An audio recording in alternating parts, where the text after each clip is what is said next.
Pendant longtemps, Illustrator est resté un logiciel d'illustration et de dessin, mais depuis la version CS4, il est possible de réaliser de superbes mises en page, incluant donc du texte, donc pour réaliser des flyers, des affiches, etc., tout en combinant donc dessin et texte.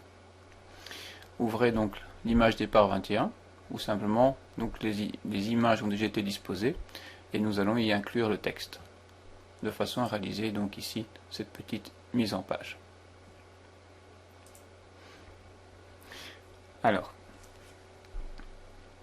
donc dans la fenêtre calque, ici parce que c'est préférable dès qu'on a du texte et des images de travailler avec des calques, donc dans la fenêtre calque, donc ici toute une série de calques ont déjà été donc créés, et je viens cliquer sur l'onglet texte parce que c'est là que je vais y travailler.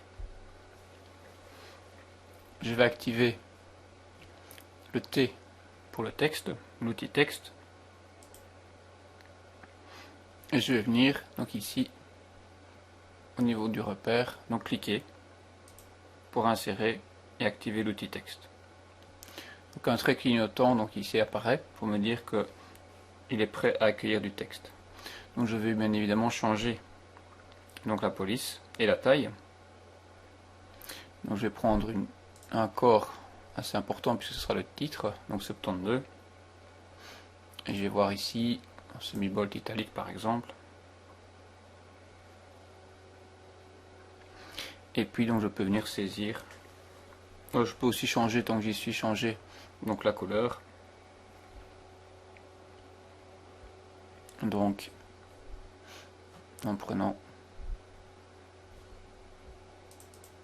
donc ici, et on peut venir choisir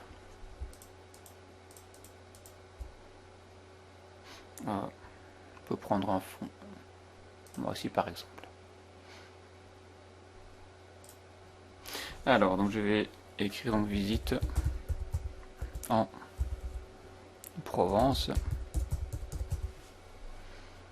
voici, et donc je peux évidemment donc le redescendre pour positionner donc correctement donc mon texte.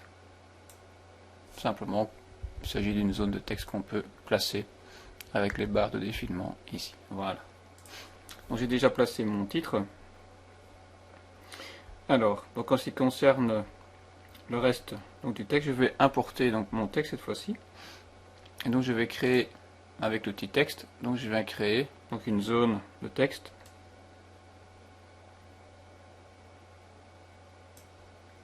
Dans laquelle je vais venir importer donc le texte. Donc pour ce faire, je vais dans le menu fichier, importer, et donc j'ai placé donc le texte A, donc une petite zone texte, donc texte A. Voici. Il me demande ici donc éventuellement si c'est bien du Windows aussi, donc dans mon cas, donc c'est correct, et je clique OK pour qu'il vienne me placer donc le texte. Je peux resélectionner donc le texte en cliquant 3 fois dessus, et je peux choisir une taille de police, donc par exemple de 20 ou de 21. Donc on va créer maintenant une deuxième zone de texte située en dessous de la première.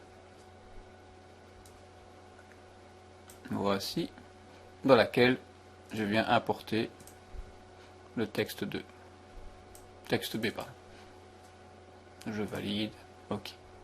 Alors donc le texte se place au-dessus de l'image cette fois-ci, donc on va corriger tout cela en se rendant donc dans la palette des calques. Quand on regarde un petit peu la palette des calques, donc on remarque qu'il y a l'image détourée et le texte. Donc ceci, donc c'est le texte, ça c'est l'image, l'autre, voici, donc le texte ici doit être situé dans le calque du texte, très bien. Et alors l'image ici donc du mur, donc on va l'habiller au fait. Donc je la prends et je viens la placer donc dans le calque texte.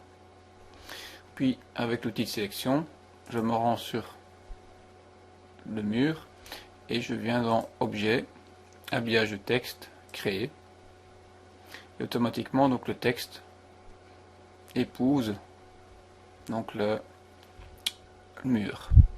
Attention de bien placer l'image au-dessus, parce que si je la place en dessous de mon texte, vous voyez le texte donc reste en dessous. Donc il faut vraiment que l'image soit au-dessus du texte. Et on voit ainsi donc que je vais remonter ceci pour ne pas être ennuyé. Ainsi. Et donc on voit donc que le texte, donc ici, donc est habillé donc par rapport à l'image. Donc pour la suite, donc je peux continuer donc en sélectionnant donc tout le texte. 3 clics ou CTRL A pour sélectionner donc tout le texte. Et je peux cette fois-ci aller dans le menu, donc ici au-dessus, donc dans le menu paragraphe, pour justifier. Donc il y a plusieurs manières donc ici de justifier. Donc on peut justifier, donc en général, on peut justifier donc tout le texte comme ceci.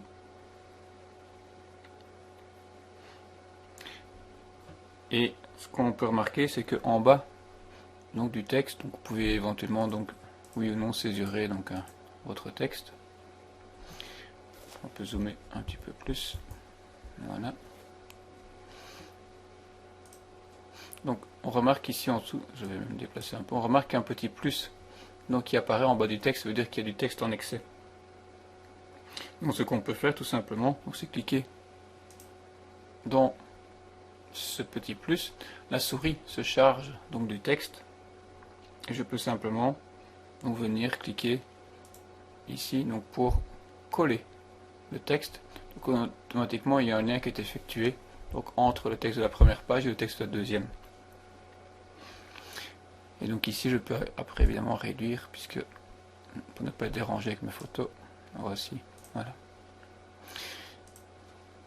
Donc je peux remonter un petit peu, donc voici.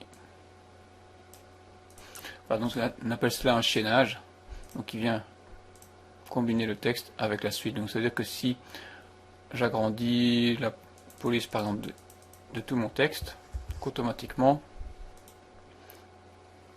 le texte ici donc va être chassé donc de l'autre côté, de manière à avoir une cohérence, une concordance donc dans l'ensemble de mon texte. Voici.